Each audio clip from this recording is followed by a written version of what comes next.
Hi guys, in this video we're going to take a look at how you can change mouse and trackpad pointer speed on the Samsung Galaxy S22 series.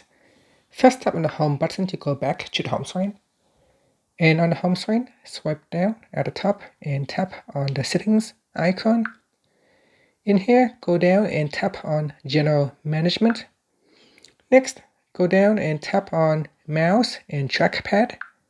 At the top here, in pointer speed, drag on the slider bar to make it fast by sliding it to the right or sliding it to the left to make it slow.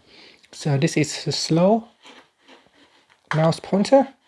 So you can see I have to move quite a bit to move the mouse pointer. And if I move it all the way to the fastest, you can see the mouse pointer now move very quickly with a small movement on my hand.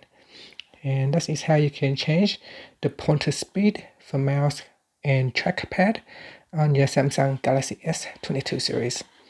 And that's it. Thank you for watching this video. Please subscribe to my channel for more videos.